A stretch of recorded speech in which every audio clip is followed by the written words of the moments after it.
to WHTVN. Today we'll have a little throwback to the years of imperialism. We will be covering how France gained imperialism in Algeria. Okay, let's start. First, Algeria had been formally under French rule since 1830, but in 1852 the country was entirely conquered. There was about 100,000 European settlers in the country at that time. During this time, Napoleon had re-established a military government, much to the annoyance of the colonists. By 1857, the army had conquered and pacified the country. In 1860, the European population had grown by 200,000, and the land of the Algerians had been rapidly brought and farmed by the new arrivals. Today we have a guest that will give us more of an insight on how France gained imperialism in Algeria. The first question I have is, how did Napoleon handle having control over Algeria? In the first 8 years of his rule, Napoleon III paid little attention to Algeria. However, in 1860, after visiting, the country made a deep impression upon him. After his trip, he decided that Algeria should be colonized a little bit differently than the rest of the French colony. In February 1863, he wrote a public letter saying, and I quote, "Algeria is not a colony in the traditional sense, but an Arab kingdom. The local people have, like the colonists, a legal right to my protection. I am just as much the Emperor of the Arabs of Algeria as I am of the French." End quote. He intended to rule Algeria through a group of Arab aristocrats and also befriended the chiefs of local tribes. Another question I have is, how were Muslims treated during this time? He allowed Muslims to serve in the military and migrate into France. He also gave them the option of becoming French citizens by agreeing to the French code. However, Muslim beliefs about marriage differed than the French code policies, so many of them refused to become French citizens. During this time, was Napoleon more sympathetic or brutal? Napoleon was very sympathetic toward the Algerians. He halted European migration inland and made them stay on the coast. Also, he freed one of the main rebel leaders of Algeria. What was one thing Napoleon changed about Algeria?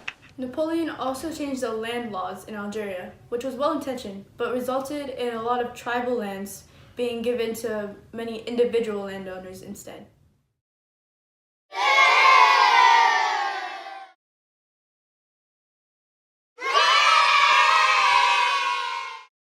Hi, I have ancestors from Algeria when they were conquered by France, and I'm here to give our side of the story.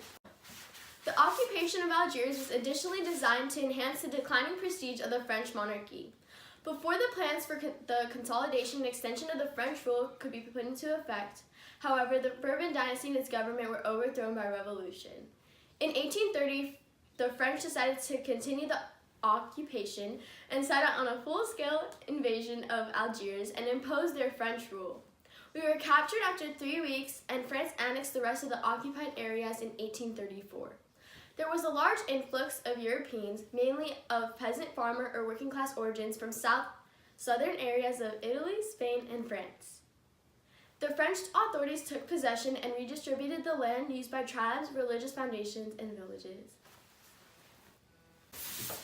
During the conquest, the French troops were known to have looted and massacred entire villages, desecrated mosques, and destroyed cemeteries. This was also done during the penetration Pacific of Algeria, when the French expanded from the coast into southern rural areas.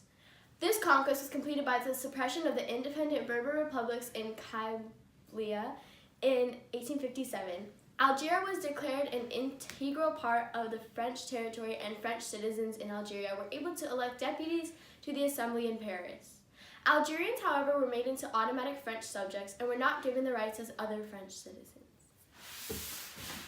In 1871, there was a revolt in the Kabylie region in eastern Algeria that spread to the rest of Algeria, which was triggered by Crémeau's extension of colonial authority to previously self-governing reserves and the abrogation of commitments made by the military government.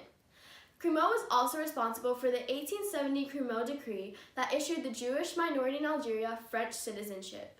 The Muslim majority were treated as subjects and were not able to obtain French citizenship unless they gave up their religion and culture.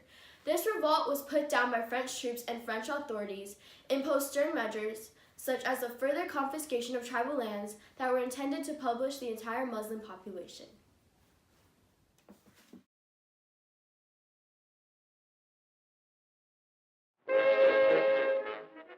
This is Napoleon sending his army to fight back against the resisting Algerian soldiers.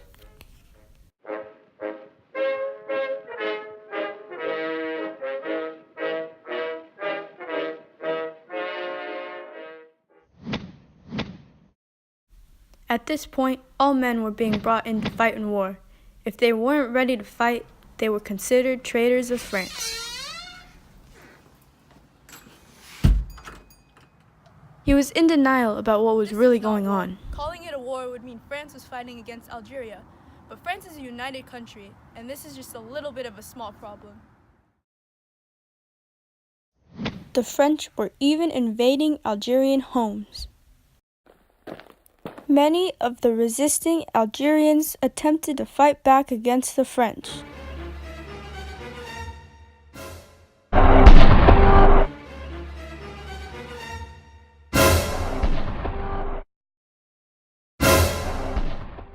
But they were no match for Napoleon III and his army.